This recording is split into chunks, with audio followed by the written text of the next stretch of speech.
साल 2022 के लिए 5 राज्यों के चुनावों की तारीखों का ऐलान हो चुका है। सबकी नज़र राजनीतिक रूप से सबसे अहम माने जाने वाले प्रदेश उत्तर प्रदेश पर आकर टिकी है।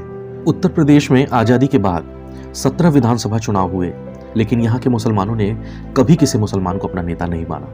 प्रदेश के अंदर और बाहर के कई नेताओं ने मुसलमानों को एकजुट करके राजनीतिक ताकत के रूप में प्रोजेक्ट करने की हमेशा से कोशिश की, लेकिन वो कभी भी ज़्यादा कारगर साबित नहीं हो पाई।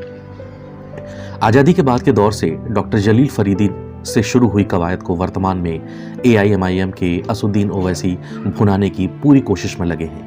लेकिन राजनीतिक जानकारों का मानना है कि उत्तर प्रदेश में मुसलमानों की पहली और आखिरी पसंद समाजवादी पार्टी को ही बता रहे हैं। आगामी उत्तर प्रदेश विधानसभा चुनाव में सत्तारूढ़ भारतीय जनता पार्टी भाजपा को टक्कर देने के लिए अपने अभियान को तेज करते हुए समाजवादी पार्टी विभिन्न समुदायों को लुभाने के लिए कई आउटरीच कार्यक्रमों में लगी हुई है।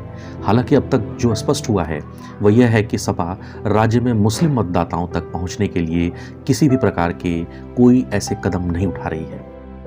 अखिलेश के इस कदम के पीछे की वजह राजनीति का चर्चित टीना फैक्टर है। आपको यह भी बताना बहुत जरूरी है कि राजनीति में टीना फैक्टर विकल्प विहीनता की स्थिति को कहते हैं। कई सपा नेताओं के अनुसार अखिलेश यादव के नेतृत्व वाली पार्टी मुस्लिम समुदाय तक पहुंच बनाने के प्रयास नहीं कर रही है। इसका कारण यह है कि पार्टी को विश्वास है कि यदि वे उत्तर प्रदेश में बीजेपी को सत्ता से बेदखल करना चाहते हैं तो मुस्लिम मतदाताओं के पास वास्तव में सपा का समर्थन करने के अलावा कोई विकल्प नहीं है। गैर यादव OBC समुदायों के बीच अपने समर्थन के आधार पर ध्यान केंद्रित करते हुए सपा ने यूपी चुनाव के लिए 5 छोटे दलों के साथ गठबंधन किया है, लेकिन इससे इतर सपा ने किसी भी पार्टी के साथ हाथ नहीं मिलाया है, जिसका राज्य में मुसलमानों के बीच बेस माना जाता है।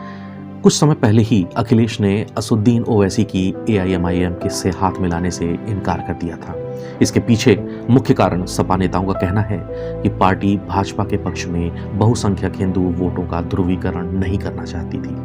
मुस्लिम समुदाय उत्तर प्रदेश की आबादी का लगभग 20% है, लेकिन मौजूदा सांप्रदायिक स्थिति को देखते हुए कोई भी विपक्षी दल राज्य में बहुसंख्यक समुदाय की प्रतिक्रिया के डर से उनके बारे में खुलकर बात नहीं कर रहा है।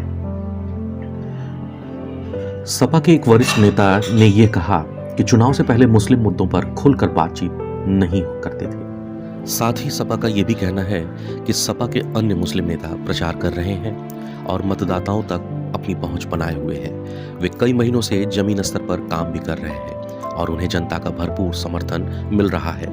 एक और पहलू यह है कि सपा नहीं चाहती कि मतदाताओं का धर्म और जाति पर ध्रुवीकरण हो और वास्तविक मुद्दों को भूल जाए, जो मुद्रास्फीति, बेरोजगारी, पुलिस अत्याचार, कानून व्यवस्था और महिला सुरक्षा है।